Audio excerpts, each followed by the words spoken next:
Hello friends, welcome back to my YouTube channel. तो friends, आप देख रहे हैं सपना बाबुल का विदाई। फ्रेंड्स, आप आगे देखेंगे वसुंधरा जी अपने कमरे में जा रही होती हैं तो वो खुशी के खांसने की आवाज़ सुनती हैं। तो वो खुशी को रूम में देखने चली जाती हैं। टैमी से पूछती हैं कि ये किसकी आवाज़ थी।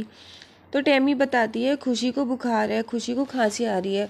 तो फिर इधर वसुंधरा जी साक्षी के कमरे में जाती हैं खुशी की दवाई देखने, और वो ड्रॉर खोलती हैं तो उसमें एक रिपोर्ट देखती हैं। तो वो रिपोर्ट निकालने की कोशिश करती हैं तो वहाँ पे पानी फैल जाता है। फिर भी वो गीली रिपोर्ट निकाल लेती हैं और खोल के देखती हैं वो कोई किसी की प्रेगनेंसी की फर्स्ट सोनोग्राफी होती है। वो ये देख के हैरान हो जाती हैं कि साक्षी के कमरे में और किसकी ये प्रेगनेंसी की रिपोर्ट होगी। और फिर वो याद करती हैं कैसे साक्षी झूठ बोल के ये रिपोर्ट छुपा रही थी, और उन्हें बहुत गुस्सा आता है।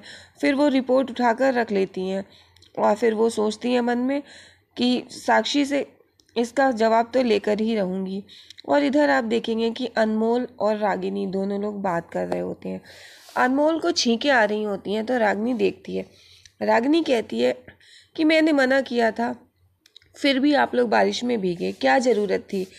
अब लग गई है ना सर्दी, अभी मैं आपके लिए तुलसी वाली चाय बनाकर भेजती हूँ और बेसन का हलवा भी गरम गरम बना दूँगी। तो अनमोल कहता है कि आप मेरा कितना ख्याल रखती हैं, और फिर रागिनी चली जाती है। इधर आप देखेंगे कि आलेख सोकर उठता है तो उसे साक्षी का ख्याल आता है कि उसने रात को बालकनी में उस साक्षी को बंद कर दिया था। बालकनी का गेट खोल के देखता है तो फिर वो रागिनी को आवाज़ देता है। रागिनी आ जाती है। रागिनी कहती है यहाँ पर कैसे। तो आलेख बताता है रागिनी को कि ये रात को मेरे कमरे में रुकने की ज़िद कर रही थी, तो मैंने मना भी किया, जाने के लिए कहा। ये नहीं गई तो मैंने इसको बालकनी में बंद कर दिया और फिर मैं सो गया। और फिर रागिनी कहती है इन्हें उठाइए, इन्हें तो बुखार है। और वो साक्षी को उठा कर के अंदर बेड पे लेटवाती है और वो देखती है उसको बुखार है। और फिर वो कहती मैं अभी दवाई देती हूँ। फिर वो दवाई लेके आती है और दवाई साक्षी को खिलाती है। साक्षी उठ जाती है। साक्षी मन में टेंशन लेती है कि अब क्या होगा। इतने में वहाँ पर वसुंधरा जी आ जाती हैं। वसुंधरा जी साक्षी से जवाब लेने आई हैं, लेकिन वो देखती हैं कि साक्षी बीमार है और वो पूछती हैं ये क्या हो गया। तो रागिनी बताती है कि साक्षी को सर्दी लग गई है। इतने में साक्षी खुद बताने लगती है कि वो क्या था ना कि मैं आई थी आलेख जी के कमरे में और फिर मैं बालकनी में चली गई। तेज़ हवा की वजह से दरवाज़ा अपने आप बंद हो गया। मैं वहीं पे भीगती रही, बारिश हो रही थी। लेकिन आलेख कहता है, ये बात सुन लेता है और फिर वो ये आ जाता है। फिर वो ये कहता है कि नहीं, ये रॉन्ग है, ये सच नहीं है। और फिर आलेख बताता है कि सच क्या है। तो इधर साक्षी कहती है कि वो मैं आलेख जी के साथ थोड़ा सा टाइम बिताना चाहती थी और तभी ऐसा हो गया। और फिर आप देखेंगे वसुंधरा जी कहती हैं डॉक्टर को बुलाओ। तो एकदम से साक्षी उठ जाती है। वो ये कहती है कि नहीं नहीं, मैं बिल्कुल ठीक हूँ, डॉक्टर की ज़रूरत नहीं है। रागिनी दीदी ने दवाई दे दी है, अब मैं ठीक हो जाऊँगी। तो वसुंधरा जी कहती हैं क्यों, डॉक्टर को क्यों ना बुलाऊँ। तो वो ये कहती है कि डॉक्टर का नाम सुनते ही मेरा बुखार तो और तेज़ हो जाता है, और वो मुझे बचपन से ही प्रॉब्लम है डॉक्टर के नाम से। डॉक्टर का नाम सुनते ही मुझे डर लगने लगता है। वसुंधरा जी कुछ नहीं बोलती हैं। और इधर फिर रागिनी कहती है चलो साक्षी कपड़े चेंज कर लो। वसुंधरा जी से कहती है कि मम्मी जी मैं कपड़े चेंज करवा देती हूँ। वो चली जाती है चेंज करने। चेंज करवा के लाती है तो वसुंधरा जी दरवाजे बंद कर लेती हैं और वो साक्षी से पूछती हैं कि तुम डॉक्टर के लिए क्यों मना कर रही हो, डॉक्टर को क्यों नहीं बुलाने दे रही हो। तो साक्षी कहती है मम्मी जी मैंने बताया ना कि मुझे डर लगता है। तो वो कहती है तुम वो बताओ ना जो बात सच है, जो तुम छुपाना चाह रही हो, जिसके लिए तुमने इतने सारे झूठ बोले हैं। और फिर वो रिपोर्ट लेके आती हैं। वो कहती हैं ये क्या है, ये किसकी रिपोर्ट है, अगर तुम्हारी नहीं है तो तुम्हारे कमरे से मिली है तो तुम्हारी ही है ना, ये तुम्हारी प्रेगनेंसी की सोनोग्राफी रिपोर्ट है। और साक्षी ये देख के डर जाती है। वो सोचती है अब क्या करें। और वसुंधरा जी जवाब मांग रही होती हैं तो साक्षी की नज़र उस रिपोर्ट पे पड़ती है और साक्षी देखती है कि उस रिपोर्ट पे पानी गिरा हुआ है और नाम मिट गया है। तो फिर वो सोचने लगती है कि अब क्या कहे। इतने मुझसे ख्याल आ जाता है तो फिर वो हंसने लगती है। वो कहती है कि अरे मम्मी जी मैं भी ना आपको बताना भूल गई, माफ़ करिएगा रागिनी दी, आपको बुरा लगेगा लेकिन ये सच है। मालती भाभी ने आपको ना बता करके मुझे बताया है कि वो प्रेग्नेंट है, और फिर ये रिपोर्ट वो उन्हीं की है।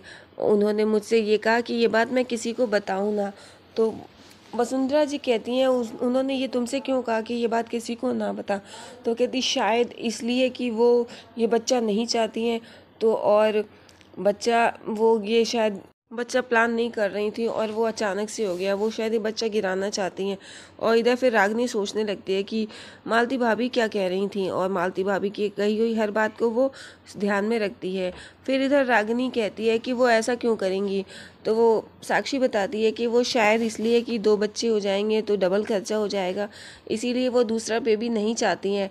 तो रागिनी सोचने लगती है, वो कहती है कि अच्छा, तो साक्षी कहती है कि अगर आपको मेरी बात पे विश्वास ना हो तो आप मालती भाभी को फ़ोन करके पूछ सकती हैं। तो रागिनी कहती है नहीं साक्षी, मुझे तुम्हारी बात पे विश्वास है। और फिर रागिनी वसुंधरा जी से कहती, मम्मी जी मैं घर ही जा रही हूँ और मैं मालती भाभी से पूछ भी लूँगी और मैं जा रही हूँ दोनों बच्चों को लेकर के घर।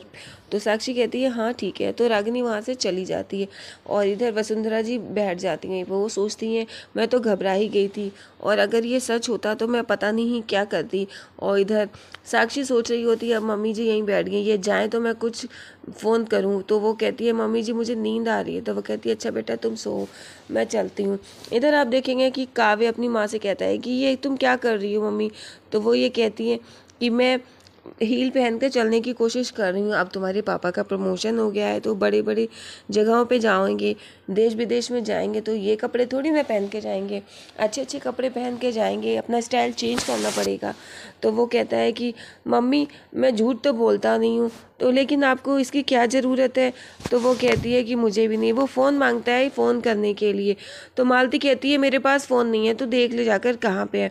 इधर साक्षी बराबर फ़ोन कर रही होती है लेकिन उसका फ़ोन उठता नहीं है। इधर मालती अपनी चलने की प्रैक्टिस कर रही होती है। अब साक्षी इतनी परेशान है कि मालती भाभी का फ़ोन भी नहीं उठ रहा है, इतनी बार कॉल्स कर चुकी हूँ, अगर बात नहीं होगी तो मैं उन्हें कैसे बताऊँगी, और रागिनी दीदी को सब कुछ पता चल गया तो फिर क्या होगा। इधर आप देखेंगे फिर वो घर के पीएनटी नंबर पे कॉल करती है। यहाँ पे शर्मा जी और कौशल्या जी बैठे होते हैं, तो शर्मा जी कॉल उठाते हैं तो कोई नहीं बोलता। इधर इतने में काव्य आ जाता है और फिर साक्षी कॉल करती है। इधर काव्य कहता है मम्मी से मैंने फ़ोन मांगा पर वो फ़ोन नहीं करने दे रही हैं, क्या मैं इससे फ़ोन कर लूँ। इधर आप देखेंगे कि आलेख साक्षी के रूम में आ जाता है और साक्षी से बात करने की कोशिश करता है, और साक्षी कहती है कि आप यहाँ। तो आलेख कहता है वो मैं तुमसे सॉरी बोलने आया हूँ कि मैंने तुम्हें वहाँ पे बंद कर दिया। तो साक्षी कहती है इट्स ओके, और वो कहती है अब आप जाइए मुझे बहुत ज़ोर से नींद आ रही है। फिर आलेख वहाँ से जाने लगता है लेकिन वो फिर रुकने की कोशिश करता है, तो वो कहती मुझे बहुत ज़ोर से नींद आ रही है। तो फिर आलेख वहाँ से चला जाता है। तुरंत साक्षी उठती है और अपने रूम के गेट बंद कर लेती है, और फिर वो गेट बंद करने के बाद फिर से कॉल ट्राई करती है। तो मालती भाभी का फ़ोन नहीं उठता है लेकिन पीएनटी पे कॉल करती है, तो फिर काव्य फ़ोन उठाता है। इधर आप देखेंगे कि रागिनी घर पहुंच जाती है टैमियो खुशी को लेके, और साक्षी ये सुन लेती है कि